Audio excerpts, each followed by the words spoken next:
अन्ना आंदोलन का मुद्दा जो था वो पूरी तरीके से ध्वस्त हो गया। सीजेपी का एजेंडा एक अलग तरह का है। एक समान वो इसलिए है कि अन्ना हजारे के प्रोटेस्ट की वजह से सरकार गिरी थी। इस प्रोटेस्ट की वजह से ये भी सरकार गिर सकी है। कॉकरोच जनता पार्टी धर्मेंद्र प्रधान के इस्तीफा मांगने के लिए नहीं बनाई गई, वो इसीलिए बनाई गई थी कि सुप्रीम कोर्ट ऑफ इंडिया के चीफ जस्टिस ने देश के युवाओं को कॉकरोच कहा था।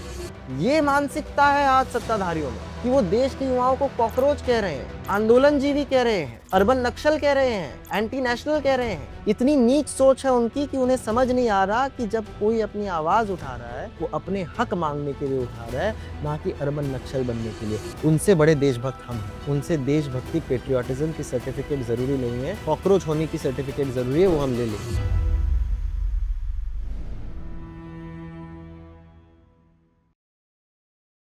आपने एक इंटरव्यू में कहा और सीजेपी की तुलना अपने अन्ना आपने हजारे तो से कहा कर कि दिया आपने था। कोई इंटरव्यू देखा नहीं है, इन्होंने बहुत सारे अरे इंटरव्यू देखे हैं। ये हमारे मित्र हैं, हमारे इन्होंने सभी तैयारी करके ये ले आते हैं। आपके सामने रखी है। तो मैंने एक बार गो थ्रू कर लिया था। अच्छा, तो आपने ये कहा कि अन्ना हजारे से इसका आंदोलन का बराबरी कर दिया। अन्ना आंदोलन का मुद्दा जो था वो पूरी तरीके से ध्वस्त हो गया, खत्म हो गया। एक पॉलिटिकल पार्टी बन गई जो पहले तय था कि पॉलिटिकल पार्टी नहीं बननी है। वो एकदम अलग तरह का एजेंडा था। सीजेपी का एजेंडा एक अलग तरह का है। सीजेपी का एजेंडा प्राइमरी ये है कि कुछ युवा हैं, और वो कुछ नहीं है, देश के लार्जर युवा हैं जिनका सरकार सिस्टम पर से भरोसा उठ गया है। बिल्कुल उनके भीतर एक गुस्सा है बिल्कुल। सरकार के प्रति, सिस्टम के प्रति, और वो लोग आए हैं एक बदलाव के लिए, अपने भविष्य के लिए।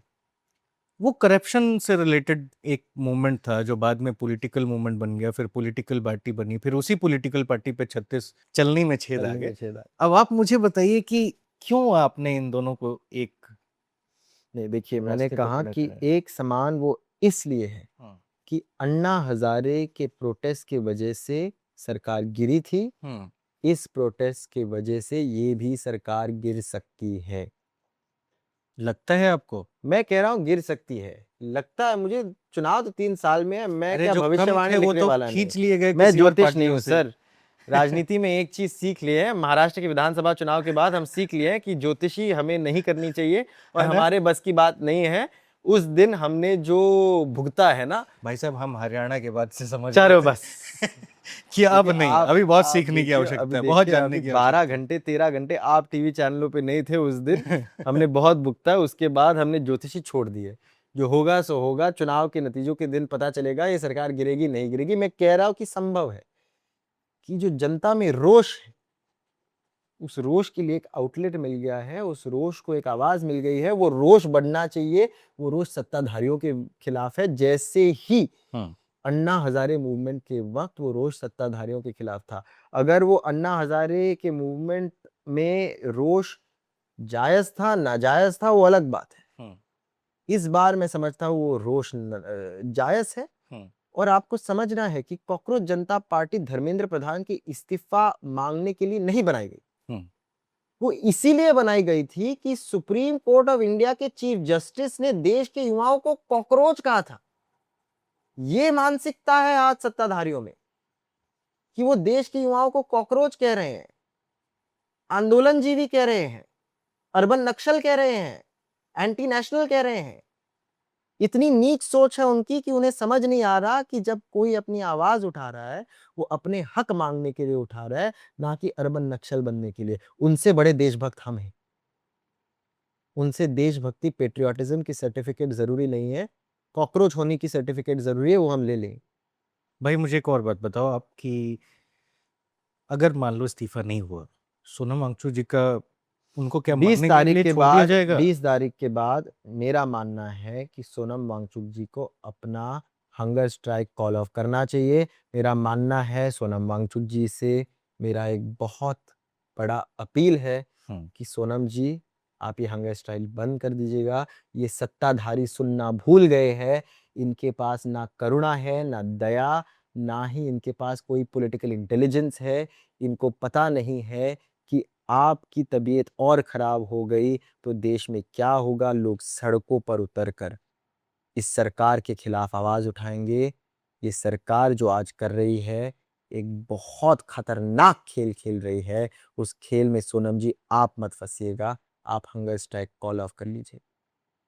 ये हम सबका अपील सोनम जी को है। और वो डटे हुए हैं, वहीं कह रहे हैं कि मैं नहीं उठ रहा।